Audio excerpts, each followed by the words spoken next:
તો લાસ્ટ લેક્ચરમાં આપણે બધા ક્લાસિફિકેશન્સ જે છે એ પૂરા કર્યા અને ડ્રો આઉટ અને પ્લગ ઇન ટાઈપ રિલેનો જે ડિફરન્સ જે પરીક્ષામાં તમને પૂછાઈ શકે એમ છે એ ડિફરન્સ બી આપી દીધો છે તમને ને સમજાયો બી ખરો. હોપ અહીં સુધી કોઈને કોઈ ડાઉટ નથી હવે.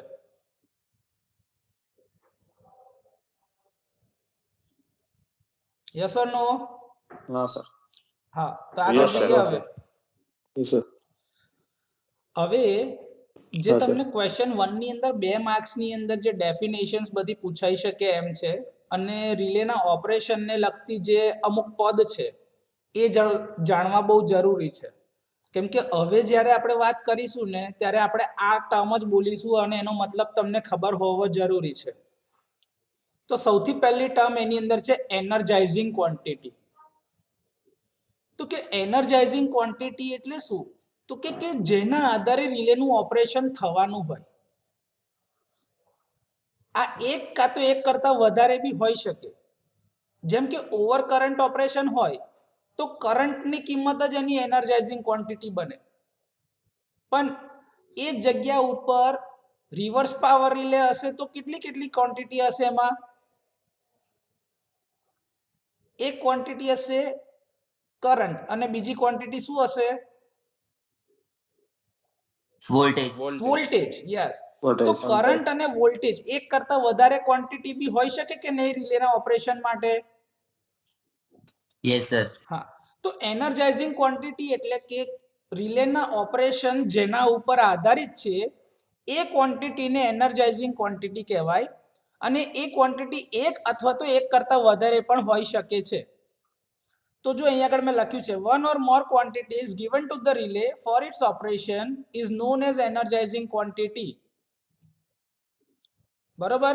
જેમ કે ફ્રીક્વન્સી રિલે માટે આપણે ફ્રીક્વન્સી આપીએ છીએ, ઓવર કરંટ રિલે હોય તો કરંટ, અંડર કરંટ હોય તો બી current, over voltage under voltage હોય તો voltage as a energising quantity અને એ જ રીતે પાવર રિલે હશે તો વોલ્ટેજ અને કરંટ બંને ક્વોન્ટિટી લઈશું. તો એનર્જાઇઝિંગ ક્વોન્ટિટી એક કાં તો એક કરતાં વધારે બી હોઈ શકે છે. એમાં કોઈ ડાઉટ બેટા? નો સર. ઓકે. બીજું છે કેરેક્ટરિસ્ટિક ક્વોન્ટિટી. તો કે કેરેક્ટરિસ્ટિક ક્વોન્ટિટી એટલે શું? તો કે ક્વોન્ટિટી કે જેના આધારે રિલેની ઓપરેટિંગ કેરેક્ટરિસ્ટિક જે છે એ ગવર્ન થતી હોય અથવા તો ડિસાઇડ થતી હોય. કે રિલેની કેરેક્ટરિસ્ટિક જે છે એ ઓપરેશન માટે જે જરૂરી છે એની વાત છે. જેમ કે ઓવર કરંટ કે અંડર કરંટ માટે કઈ ક્વોન્ટિટી જરૂરી છે?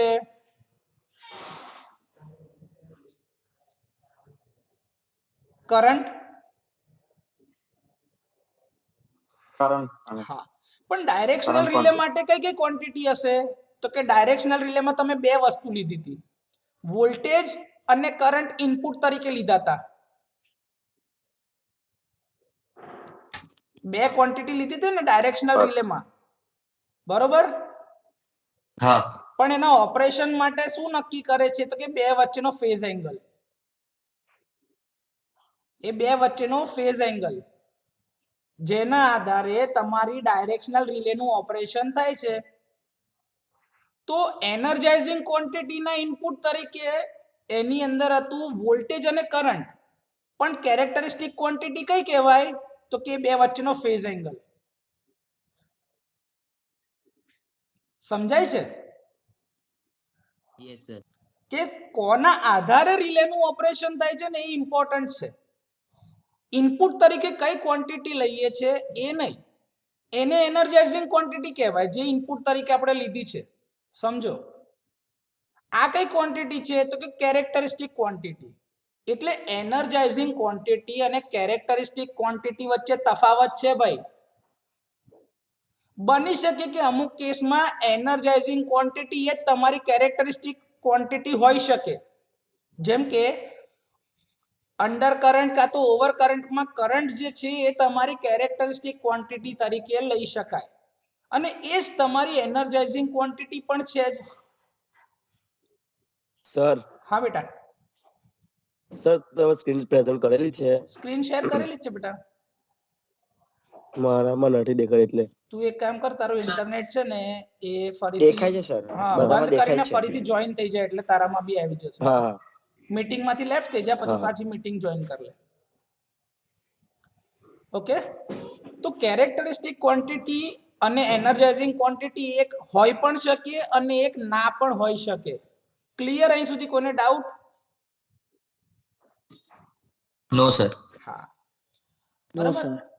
અમુક રિલે એવી છે કે જેમાં ટાઈમ જે છે એની કેરેક્ટરિસ્ટિક ક્વોન્ટિટી તરીકે ના હોય, તો એનર્જાઇઝિંગ ક્વોન્ટિટી અને કેરેક્ટરિસ્ટિક ક્વોન્ટિટી બંને એક જ હોઈ શકે છે, જેમ કે કરંટ, અંડર કરંટ અને over current relay. Yes or no? જો મેં આગળ તમને જે વાત કીધી એ જ વસ્તુ છે.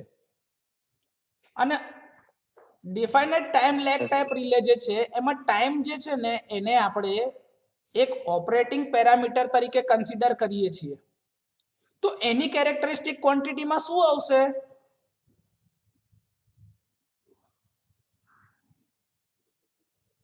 હું એવું કહું છું કે ધારો કે 5 સેકન્ડનો ટાઈમ ડાયલ સેટિંગ પર મેં સેટિંગ રેન્જ રાખી કે ભાઈ મારું રિલેનું ઓપરેશન 5 સેકન્ડ પછી થવું જોઈએ.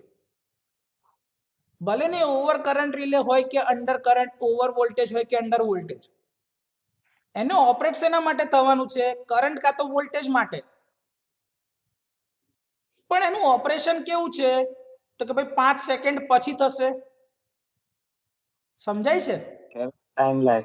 હા, તો ટાઈમ જે છે ને, ટાઈમ એ એની કેરેક્ટરિસ્ટિક ક્વોન્ટિટી થઈ, પણ એની એનર્જાઇઝિંગ ક્વોન્ટિટી કઈ થઈ? કરંટ અને વોલ્ટેજ. કરંટ અથવા તો voltage. Voltage end current. Yes. તો આટલો તફાવત છે એનર્જાઇઝિંગ ક્વોન્ટિટી અને કેરેક્ટરિસ્ટિક ક્વોન્ટિટી વચ્ચે. સમજ પડે છે? Yes sir. કોઈ ડાઉટ છે અહીં સુધી? નો. ના સર. જઈએ આગળ.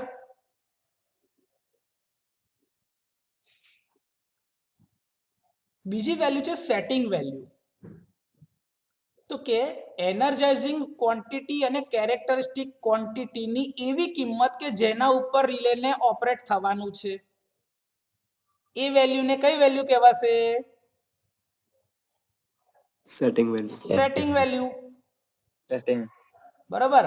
અને આ સેટિંગ વેલ્યુ એક કરતા વધારે રાખેલી હોય છે રિલેના ઓપરેશન માટે, અને ભવિષ્યમાં જો લોડ વધે તો એના સેટિંગમાં ચેન્જ કરવા માટે એક કરતા વધારે કિંમતો રાખેલી હોય છે રિલેની ઉપર જ, જેને કહેવામાં આવે છે સેટિંગ રેન્જ. શું કહેવાય છે? Setting range. Setting range. હવે આ સેટિંગની જે તમે કિંમત નાખી ને, જે ગઈકાલ આપણે વાત કરી હતી, યાદ છે કે ટાઈમ ઓફ ઓપરેશન તમે ટાઈમ ડાયલ સેટિંગ ઉપર સેટિંગ કરી દીધું, પણ રિલેનો ઓપરેશન કેટલો ટાઈમનું હતું? તો કે ભાઈ 0.8 સેકન્ડ. ખબર છે આ તમને? યસ. તો 0.5 તમે સેટ કરેલું, પણ રિલેનું ઓપરેશન કેટલા પર મળતું હતું? 0.8 સેકન્ડ ઉપર. તો બેવ ટાઈમમાં ફરક છે કે નહીં? 0.5 અને 0.8 માં.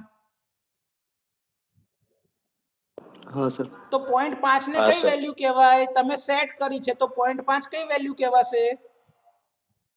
Setting value. Setting value. અને 0.8 પર રિલેનું ઓપરેશન છે તો એને કઈ વેલ્યુ કહેવાશે? Operating value. Operating value. Operating value. હા, તો સેટિંગ વેલ્યુ ને ઓપરેટિંગ વેલ્યુમાં ખબર પડી ગઈ? હા સર. ઓકે. હવે નેક્સ્ટ છે ડિસએન્ગેજિંગ વેલ્યુ. તો કે ડિસએન્ગેજિંગ વેલ્યુ એટલે શું? તો કે રિલે ને રીસેટ કરવી પડે કે નહીં એકવાર ઓપરેટ થઈ જાય પછીથી? યસ. હા સર. હા. તો કે કેરેક્ટરિસ્ટિક ક્વોન્ટિટીની એક એવી કિંમત કે જેના પર રિલે તમારી ડિસએન્ગેજ અથવા તો રીસેટ થઈ જાય છે. રીસેટ થઈ જાય મતલબ ઓપરેટિંગ ડિસ્ક તમારી આખી ફરીને પાછી અને પાછી 0 પોઝિશન પર તમે પાછી લઈ આવો છો, તો ડી એનર્જાઇઝિંગ ક્વોન્ટિટી કહેવાય. શું કહેવાય એને? De-energise. અને એને જ તમે કહો છો ડિસએન્ગેજિંગ વેલ્યુ. શું કહો છો? ડિસએન્ગેજ વેલ્યુ. હા. તો આટલી કિંમતો જે વાત કરી એમાં કોઈ ડાઉટ અત્યાર સુધી? ના સર. ઓકે. બહુ જ સિમ્પલ છે અને બહુ જ ઈઝી છે, ખાલી જાગતા રહેજો, આવડી જ જશે અત્યારે જ. આગળ જવા દઉં? हाँ सर હા, જે ડિસએન્ગેજિંગ વેલ્યુ હતી અને રીસેટિંગ વેલ્યુ જે છે ને એમાં આટલો ફરક છે ભાઈ કે ડિસએન્ગેજ પર રિલે નું ડિસએન્ગેજમેન્ટ થઈ જાય, મતલબ કે રિલે સપ્લાય થી છૂટી પડી ગઈ કહેવાય. શું કહેવાય? સપ્લાય થી છૂટી પડી. હા, અને રીસેટિંગ વેલ્યુ એટલે કે રિલે ને આપણે રીસેટ કરીએ ને, પેલો ફ્લેગ થી યાદ છે, આપણે ફ્લેગ હતો ઇન્ડિકેટ કરેલો, તો ફ્લેગ થી તમે રીસેટ મારો છો. હા સર. કેમ કે શું થશે, રિલે ની ડિસ્ક તો ફરી ગઈ, ડિસ્ક આખી ફરીને એક પોઝિશન પર જશે ને તમારા ફ્લેગ ને ડાઉન કરી આપ્યો એને, એ ફ્લેગ તમારો પડી જશે નીચે, જે આપણે ઓપરેશન બતાવ્યું હતું. હા સર. પછી ડિસ્ક પાછી એની નોર્મલ પોઝિશન ઉપર આવી જશે,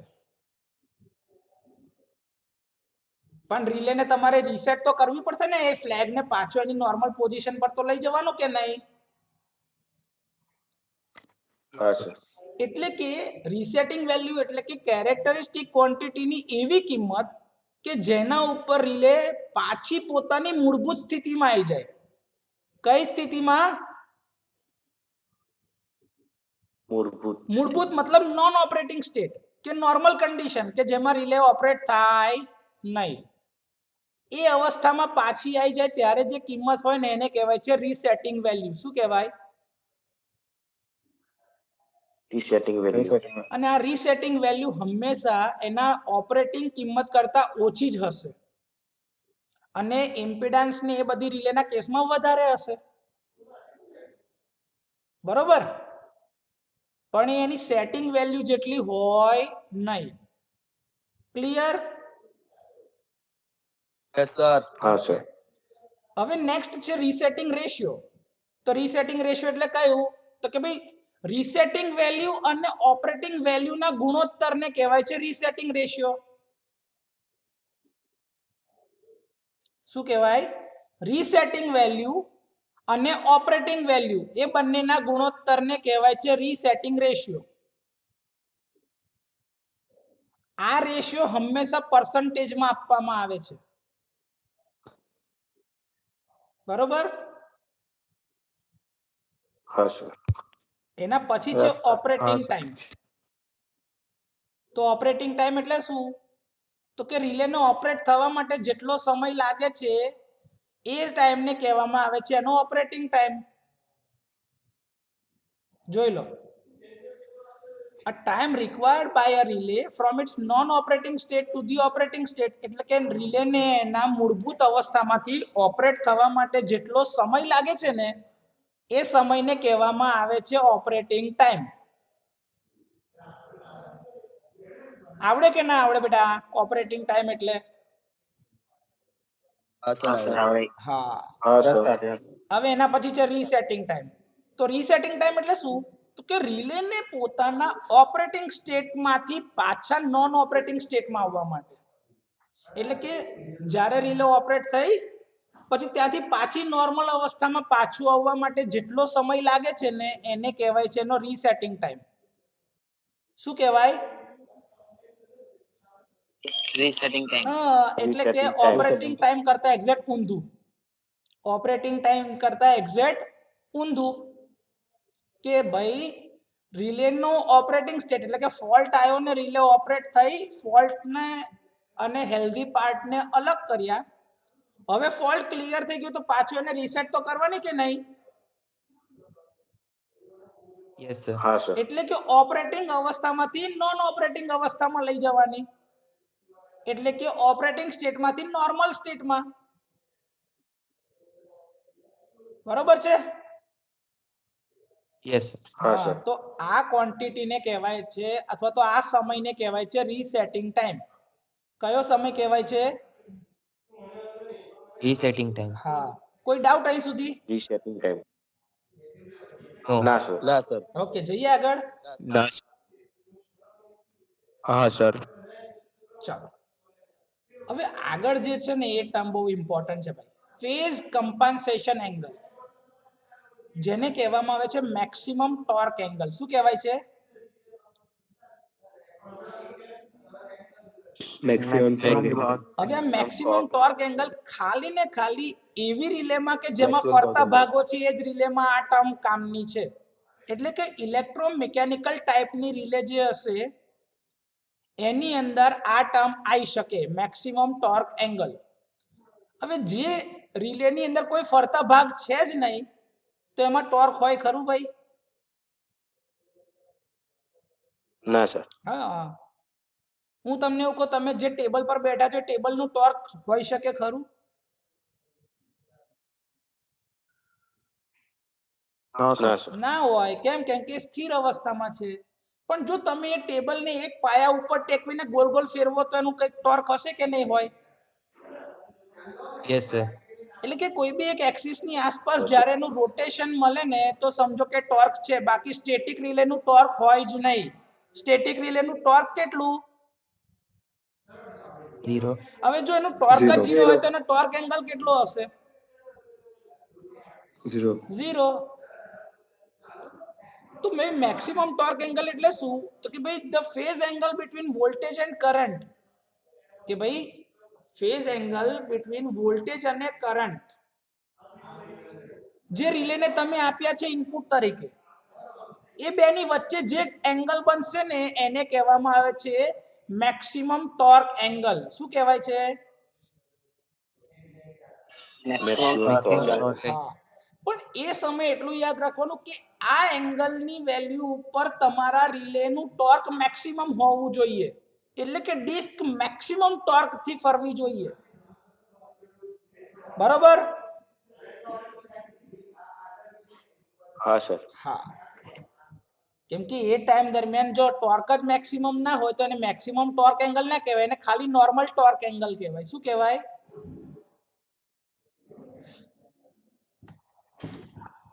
નોર્મલ ટોર્ક એંગલ.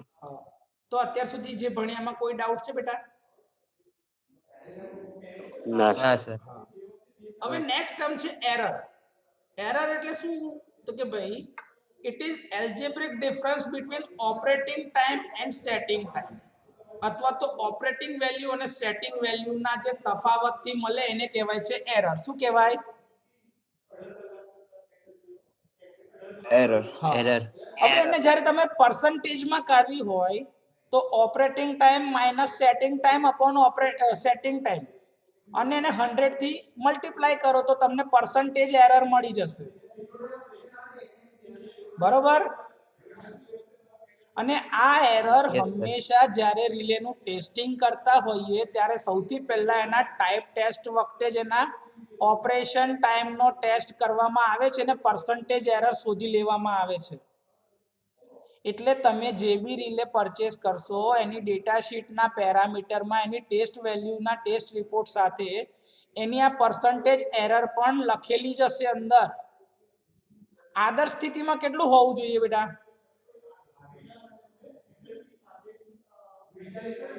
આઈડિયલ કન્ડિશનમાં એરર કેટલી હોવી જોઈએ?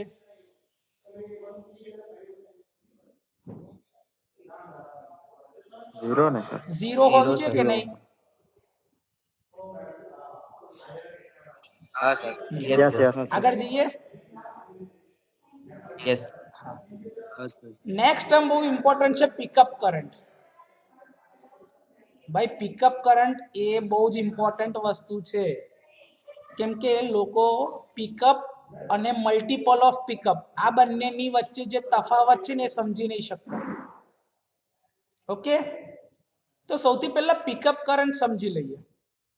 તો કે ભાઈ પિકઅપ કરંટ એટલે કે ભાઈ મિનિમમ અથવા તો થ્રેશોલ્ડ વેલ્યુ ઓફ કરંટ, કે એક એવી કરંટની કિંમત કે જેના ઉપરથી રિલે જસ્ટ ઓપરેટ થવાનું ચાલુ થાય. જેમ કે તમે રિલેનું સેટિંગ રાખ્યું છે કે ભાઈ 7 એમ્પિયર કરતા વધારે કરંટ જાય તો રિલેનો ઓપરેટ થવાનું છે. પણ હવે 7 એમ્પિયર કરતા કરંટ વધી ગયો 7.1, 7.2, 7.3 એમ્પિયર. સમજો કે આમાં તમે કોઈ ટાઈમ ડાયલ સેટિંગ રાખ્યા જ નથી, ઇન્સ્ટન્ટેનિયસ પ્રકારની રિલે છે. તો ઇન્સ્ટન્ટેનિયસ પ્રકારની રિલે જો હોય જેમાં કોઈ ટાઈમ ડાયલ સેટિંગ ના હોય, તમારે રિલેનું સેટિંગ તમે રાખ્યું છે કે 7 એમ્પિયર કરતા વધારે કરંટ વધશે તો રિલે ઓપરેટ થઈ જશે. સમજો તમારો કરંટની કિંમત 7.1 આવી તો રિલે ઓપરેટ થશે કે નહીં થાય? થઈ જશે. તો આ 7 કરતા જસ્ટ ઉપર કિંમત કેટલી આવી 0.1 જેટલી. હા તો જે 7.1 જે છે ને કિંમત એ થ્રેશોલ્ડ કિંમત છે કે એના ઉપર જસ્ટ કિંમત ગઈ 7 ની ઉપર તો રિલે ઓપરેટ થવાનું ચાલુ કરે છે.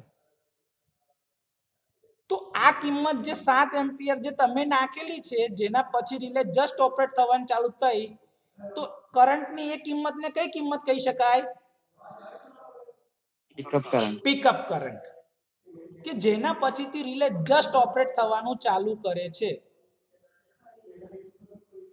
બરોબર? યસ. હા, તો જો લખ્યું છે the minimum or threshold value of current at which relay just start to operate is known as pickup current. એના કરતા ઓછી કિંમત ઉપર રિલે ક્યારેય ઓપરેટ થાય જ નહીં. જો લખ્યું છે relay does not operate before the pickup value. જો રિલે જ ઓપરેટ ના થાય તો સર્કિટ બ્રેકર ઓપરેટ થવાનું જ નહીં. બરોબર છે? યસ ઓર નો? હા સર. હા. યસ હવે જો સર્કિટ બ્રેકર તમારું sir, ઓપરેટ yes. થાય જ નહીં તો નોર્મલ કન્ડિશન જ છે.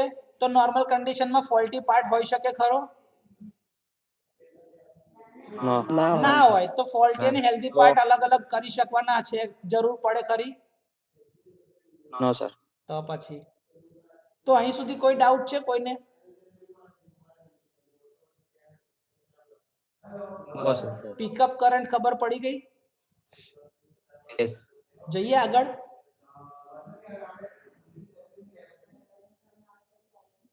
હા. એની આગળ છે કરંટ સેટિંગ. શું છે? Current setting.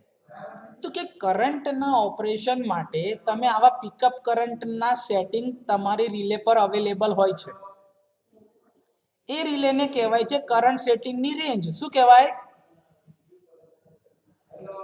કરંટ સેટિંગ ની રેન્જ. હા, અને એને જ તમે કહી શકો છો કરંટ સેટિંગ. તો કે કરંટ સેટિંગ એટલે કે રિલેના પિકઅપ માટે જે તમે કરંટની કિંમતો રિલેના ઉપર જ અવેલેબલ હોય એમાં તમે સેટ કરતા હોય એને કહેવામાં આવે છે કરંટ સેટિંગ. શું કહેવાય?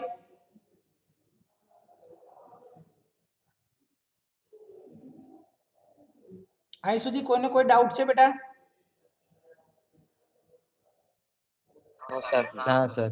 હવે જે ઇમ્પોર્ટન્ટ છે ને ભાઈ કે જે તમારા ન્યુમેરિકલ અને બધામાં ઇમ્પોર્ટન્ટ જે ટર્મ છે એનું નામ છે પ્લગ સેટિંગ મલ્ટીપ્લાયર. શું છે? Plug setting multiplier. Plug setting multiplier. અને આને જ મલ્ટીપલ ઓફ પિકઅપ કરંટ કહે છે. શું કહે છે? Multiple of pickup. હા, મલ્ટીપલ ઓફ પિકઅપ કરંટ. ભાઈ આના ઉપરના દાખલા પરીક્ષામાં પૂછાય છે. 2 માર્ક્સ વાળા આગળ વાળો જે ક્વેશ્ચન હોય ને ક્વેશ્ચન 1 એમાં બી એનો ક્વેશ્ચન આવી શકે અથવા તો 3 માર્ક કે 4 માર્ક્સની અંદર બી આનો દાખલો પૂછાઈ શકે છે.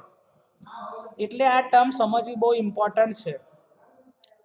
સૌથી પહેલા છે પ્લગ સેટિંગ મલ્ટીપ્લાયર એટલે શું? તો કે એને કહેવાય છે મલ્ટીપલ ઓફ પિકઅપ કરંટ. તો મલ્ટીપલ ઓફ પિકઅપ કરંટ એટલે શું? તો કે ભાઈ પિકઅપ કરંટના ગુણાકારમાં અથવા તો ભાગાકારમાં કોઈ બી કિંમત જેના ઉપરથી રિલેની કોઇલને એનર્જાઇઝ થવાનું છે. તો સર આ ડેફિનેશન વ્યવસ્થિત સમજાય એવી રીતે કોને છે? તો કે એવું છે કે પ્લગ સેટિંગ મલ્ટીપ્લાયર એટલે કે ફોલ્ટ કરંટ કે જે રિલેને ખબર પડે કે આ ફોલ્ટ કરંટ છે એ અને પિકઅપ કરંટ કે જે તમે રિલેમાં સેટ કર્યો છે આ બંનેનો જે રેશિયો છે એને કહેવાય છે પ્લગ સેટિંગ મલ્ટીપ્લાયર. સમજ પડી કે ફરી સમજાવું બેટા? રિપીટ કરો ને. જો ફરીથી સમજો. રિલેને ધારો કે તમે 7 એમ્પિયર નાખેલા હતા ફોલ્ટ કરંટ ખબર છે 7 એમ્પિયર સમજવા માટે સમજો. તો પિકઅપ કરંટની વેલ્યુ તમે કેટલી નાખી છે? 7 એમ્પિયર. તમે પિકઅપ કરંટની વેલ્યુ નાખી છે ને 7 એમ્પિયર. Yes, sir. હા, પણ હવે ધારો કે ફોલ્ટ કરંટ આવ્યો 14 એમ્પિયર નો. ફોલ્ટ કરંટ કેટલો આવ્યો? 14 ampere. હા, તો 14 એમ્પિયર ડિવાઇડ બાય 7 એમ્પિયર તો પ્લગ સેટિંગ મલ્ટીપ્લાયર કેટલો થઈ ગયો? 2 sir. 14 ડિવાઈડ બાય 7 કહેવાય કે નહીં? હા. તો પ્લગ સેટિંગ મલ્ટીપ્લાયર કેટલા થઈ ગયા? 7. 14 ડિવાઈડ બાય 7 એટલે કેટલા થાય બેટા? 2 sir. 2. સર 2. તો પ્લગ સેટિંગ મલ્ટીપ્લાયર કેટલો છે? 2. એનો મતલબ શું છે કે તમારી રિલે ઓપરેટ થઈ તે ટાઈમ દરમિયાન રિલેને જે ફોલ્ટ કરંટ દેખાયો એના સેટિંગ કરતા ડબલ હતો. 7 એમ્પિયર તમે સેટિંગ રાખી છે પણ ફોલ્ટ કરંટ હતો 14 એમ્પિયર નો. તો રિલે જ્યારે ઓપરેટ થઈ ત્યારે એને જે ફોલ્ટ કરંટ દેખાયો હતો એ તમારા સેટિંગ રેન્જ કરતા ડબલ હતો. Yes or no? Yes. Yes sir. હા. તો પ્લગ સેટિંગ મલ્ટીપ્લાયર એટલે કે એ કિંમત કે જે રિલેને સેટિંગ કરતા કેટલા ગણો ફોલ્ટ કરંટ દેખાય છે અને જેના ઉપર રિલે ઓપરેટ થઈ. તો આ પ્લગ સેટિંગ મલ્ટીપ્લાયર છે એ બહુ ઇમ્પોર્ટન્ટ છે રિલેના ઓપરેશન માટે. Yes or no? Yes sir. તમે આ સમજો કે ભાઈ તમે પિકઅપ કરંટ એટલે કે સેટિંગ રેન્જમાં 7 એમ્પિયર નાખ્યા છે, રિલેને ફોલ્ટ દેખાયો 14 એમ્પિયરનો. તો 14 ડિવાઈડ બાય 7 તો પ્લગ સેટિંગ મલ્ટીપ્લાયર કેટલા મળ્યા? 2. 2. હા. હવે એ જગ્યા પર ધારો કે સમજો કે ફોલ્ટ કરંટ દેખાયો 10.5. તો 10.5 ડિવાઈડ બાય 7 કરો છો એટલે તમને મળશે 1.5. તો પ્લગ Yes. સેટિંગ મલ્ટીપ્લાયર ની કિંમત કેટલી થઈ ગઈ? 1.5.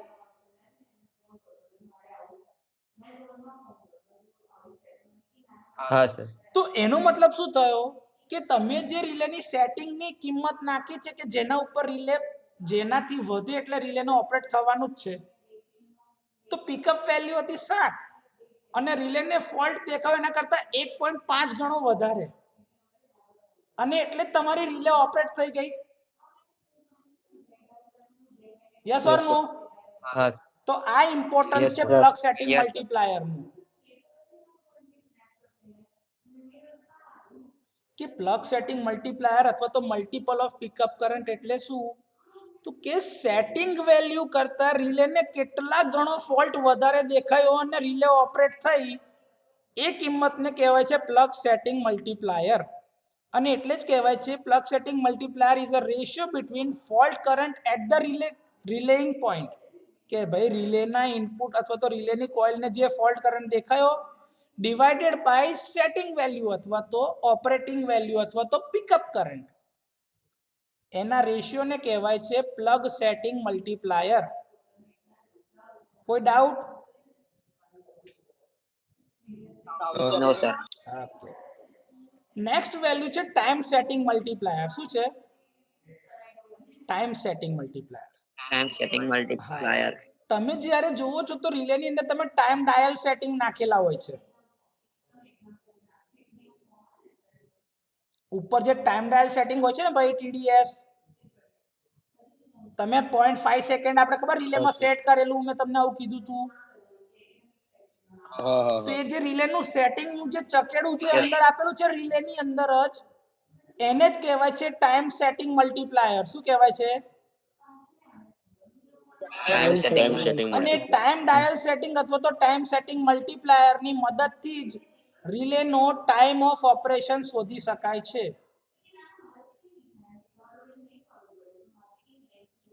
કોઈ ડાઉટ આમાં? એવું કહું છું કે રિલેની ઉપર ટાઈમ ડાયલ સેટિંગ આપેલું છે જેનો ઉપયોગ કરીને તમે રિલેનો ટાઈમ ઓફ ઓપરેશન શોધી શકવાના છો આગળ જતા. હમણાં તમને કન્સ્ટ્રક્શન વાળી કોઈ ફિગર આવે ને એના પરથી તમને બતાવો કે ભાઈ ટાઈમ સેટિંગ મલ્ટીપ્લાયર ક્યાં હોય. ઓકે? Yes sir. કોઈ ડાઉટ અહીં સુધી? Okay sir. No. Yes sir. ના સર. No sir. નેક્સ્ટ સ્લાઇડ પર જાઉં છું. હા. ઓકે. હવે રિલેની ટર્મ છે ઓવરરીચ. તો કે ઓવરરીચ એટલે શું? તમે જેમ કહીએ ને કે ભાઈ ડાયું થવાનું પણ દોઢ ડાયું નહીં થવાનું, એના જેવું છે ભાઈ. તો કે રિલેને નક્કી કર્યું હોય એ પોતાના ઝોનમાં જ ઓપરેટ થવાનું છે. પણ એના કરતા આગળના ઝોનમાં જરૂરિયાત ના હોય તો બી ઓપરેટ થાય તો એને શું કહેવાય? Overreach. ઓવરરીચ. યસ. કે રિલેના જે બાઉન્ડ્રી નક્કી કરી કે ભાઈ તારે અહીંથી આટલામાં જ ઓપરેટ થવાનું છે, પણ એના કરતા આગળવાળા ઝોનમાં જો ફોલ્ટ એન્ડ રિલે ઓપરેટ થઈ હોય તો એને શું કહેવાશે? Overreaching of relay. શું કહેવાય? Overreach. Overreaching of relay. કે ભાઈ Overreaching. જરૂરિયાત નથી Overreaching. જેટલી ત્યાં આગળ ઓપરેટ થાય છે. ઓકે. ફ્લેગ. ફ્લેગ શું છે? તો કે ભાઈ તમને એક આઈડેન્ટિફિકેશન આપે છે, એક વિઝ્યુલાઇઝેશન આપે છે કે રિલે ઓપરેટ થઈ. એનું ઇન્ડિકેશન ક્યાંથી આવે? જ્યારે ફ્લેગ પડ્યું હોય તો જ ને. Yes. હા, તો Yes, જો sir. એટલે લખી છે ફ્લેગ એટલે શું? તો કે an arrangement provided to visualise relay operation is called flag.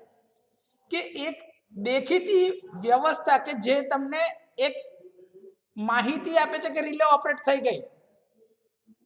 તમને દેખાય ને ભાઈ ફ્લેગ ડાઉન થયો હોય તો કે ભાઈ હા રિલે ઓપરેટ થઈ ગઈ. હા સર. યસ. તો એક હા, સર. ઇન્ડિકેશન માટેની અથવા તો એક અરેન્જમેન્ટ છે કે જેનાથી તમને ખબર પડે કે રિલેનું ઓપરેશન થયું છે. બરોબર. પછી છે સ્ટેબિલિટી. શું છે? સ્ટેબિલિટી. Stability. હવે આપણે જાણીએ છીએ કે ભાઈ તમે ધારો કે સિસ્ટમમાં રિલે લગાડી છે તો ટેમ્પરરી ઓવરલોડ આવે અથવા તો વોલ્ટેજના ફ્લક્ચ્યુએશન આવતા હોય, ફ્રીક્વન્સી પ્લસ માઇનસ આમ તેમ થોડીક થઈ હોય, તો એવા બધા ડિસ્ટર્બન્સમાં રિલે ખોટી રીતે ઓપરેટ થવી જોઈએ નહીં. તેનું આવું નહીં. ખોટું ઓપરેશન ના થાય તો એ રિલેની એક પ્રોપર્ટી છે જેને કહેવામાં આવે છે સ્ટેબિલિટી. શું કહેવાય છે? સ્ટેબિલિટી. હા, Stability. જો લખેલું છે the property of a relay not to operate. આ જોજો ભાઈ, નોટ ટુ ઓપરેટ એટલે કે ઓપરેટ થવાનું નથી. ક્યારે? તો કે ભાઈ ટ્રાન્ઝિયન્ટ કન્ડિશન અથવા તો થ્રુ ફોલ્ટ અથવા તો ટેમ્પરરી ઓવરલોડ ને ઓવર વોલ્ટેજ અથવા તો ફ્રીક્વન્સી ઇમ્બેલેન્સીસ આમ તેમ નોર્મલ થોડાક સમય માટે થતા હોય તો એવા ટેમ્પરરી ચેન્જીસ માટે રિલે ઓપરેટ ના થાય તો એ રિલેની પ્રોપર્ટીને કહેવામાં આવે છે સ્ટેબિલિટી. શું કહેવાય? Stability. સ્ટેબિલિટી. ઓકે. એના પછીની ટર્મ છે બ્લોકિંગ. શું છે? બ્લોકિંગ. બ્લોકિંગ એટલે કે તમારે ધારો કે નક્કી કરો કે ભાઈ રિલેનું ઓપરેશન આટલાથી આટલા રેન્જમાં જ થવું જોઈએ કાં તો આટલાથી આટલા ઝોનમાં જ થવું જોઈએ, બીજા ઝોનમાં ના થવું જોઈએ, તો તમારે કંઈક એક્સ્ટ્રા લગાડવું પડે. સાદી હા, રીતે સર. સમજાવજો. સમજો, તમે જે રસ્તા ઉપર આવતા હોય ને એક રસ્તા ઉપરથી જતા હોય તો તમે જોજો ને રોડ આપણા બે રસ્તા હોય છે કે ને, એક જવા માટે ને એક આવવા માટે. હા સર. પણ તમે કોઈ એક રસ્તા ઉપર કામ ચાલે તો એ લોકો શું કરે છે? એક્સ્ટ્રા અરેન્જમેન્ટ કરે છે. પેલા બેરિકેડ મારીને ઊભા કરી દે છે અને માણસો મૂકી રાખે છે અને પેલી દોરી બાંધી દે કે ભાઈ અહીંયા આગળથી ને ડાયવર્ઝન છે. હા હા સર. સર. બસ આવું જ કંઈક એક્સ્ટ્રા તમારે કરવું પડે કે રિલેને આ કેસમાં ઓપરેટ થવાનું જ નથી, આ બાજુ જવાનું જ નથી. તો એ જે અરેન્જમેન્ટ કરવામાં આવે છે ને એને કહેવામાં આવે છે બ્લોકિંગ. શું કહેવાય? Blocking. યસ. બ્લોકિંગ. તમે બ્લોક કરી દીધા ને કે ભાઈ આગળથી આ રસ્તા પર નહીં જવાનું, તમારે આ બાજુ જ જવું પડશે.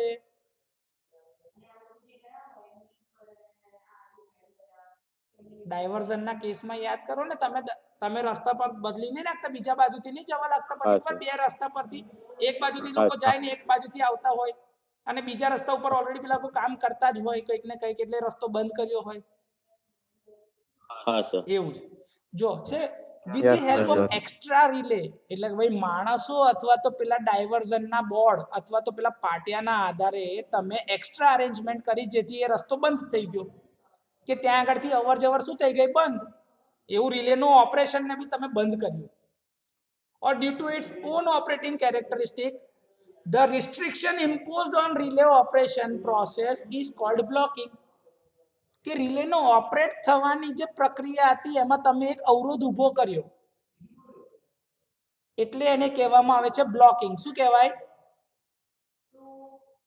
બ્લોકિંગ. Blocking. કોઈ ડાઉટ અહીં સુધી? ના No, સર. sir. ખબર પડી ગઈ એકદમ સાદા ઉદાહરણથી આ વસ્તુ? હા સર. જવા દઉં? હા સર. નેક્સ્ટ વેલ્યુ છે એને કહેવાય ડ્રોપ આઉટ અથવા તો રીસેટ. તો કે ભાઈ એક એવી કિંમત કે રિલે પાછી ઓપરેટિંગ કન્ડિશન થી પોતાની નોન ઓપરેટિંગ કન્ડિશન પર આવી જાય એને કહેવાય છે રીસેટ. શું કહેવાય? Reset. અને એને જ કહેવામાં આવે છે ડ્રોપ આઉટ. શું કહેવાય? Drop out.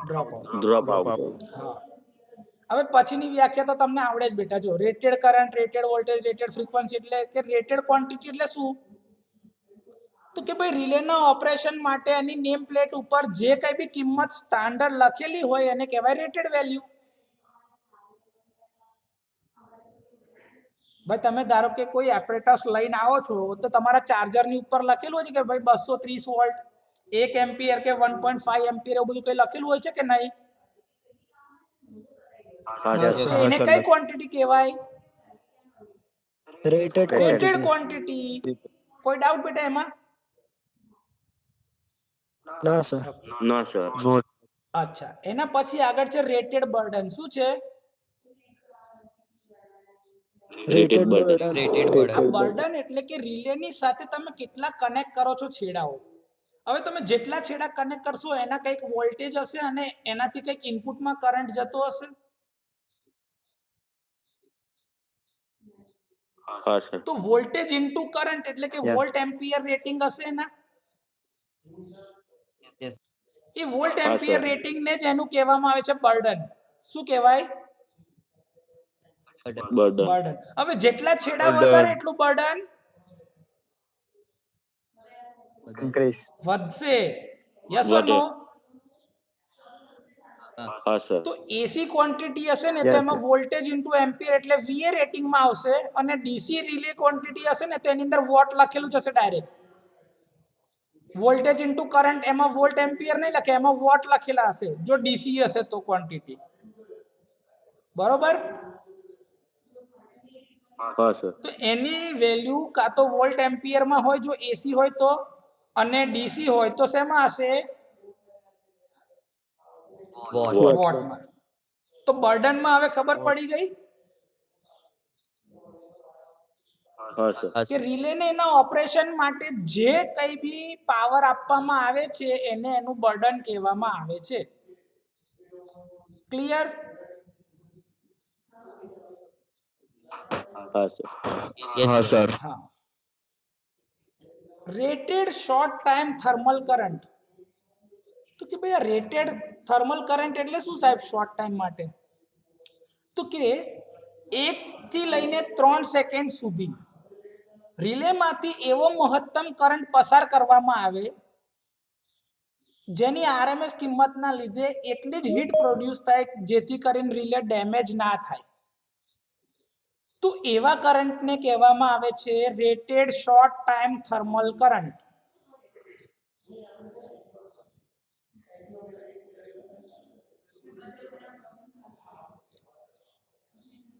ખબર પડી બેટા કે સમજાવું ફરીથી? પડી. જો એવું કહું છું પડી ગઈ સર. કે આ 1 થી 3 સેકન્ડ જે લખેલું છે ને તમે એવું સમજો કે થોડાક સમય માટે. શું કહેવાનું એને? થોડાક સમય માટે. ઓકે. હવે છે ને આરએમએસ ક્વોન્ટિટીમાં જ આપણે હીટ પ્રોડ્યુસ થતી હતી I² * R * T તમે જ્યારે ડેરિવેશન કરતા હતા એસી સર્કિટનું Yes, sir. કે આપણે એસી ક્વોન્ટિટીમાં આરએમએસ વેલ્યુ જ લાવતા હતા હંમેશા હીટ પ્રોડ્યુસ થવા માટે. યાદ છે? હા. તો એ જરાક જોજો ફંડામેન્ટલ તો ખબર પડશે. એટલે કે ભાઈ કરંટની આરએમએસ કિંમત એટલી મહત્તમ હદે લેવાની જેથી કરીને થોડા સમય સુધી જો એ કરંટ પસાર થાય તો એની અંદર હીટ પ્રોડ્યુસ થવી જોઈએ પણ રિલેને ડેમેજ થવું જોઈએ નહીં. બરોબર? રિલેને નુકસાન ના થવું જોઈએ. તો એ મહત્તમ કિંમત જે છે કરંટની એને કહેવાય છે રેટેડ શોર્ટ ટાઈમ કરંટ અથવા તો થર્મલ કરંટ. બરોબર? હા સર. કોઈ ડાઉટ બેટા અહીં સુધી? Oh, sir.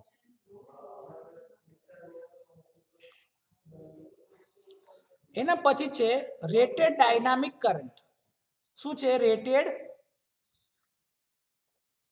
Dynamic current. Dynamic current. Rated dynamic current. હા કે ભાઈ પિકઅપ કરંટની એવી મેક્સિમમ વેલ્યુ,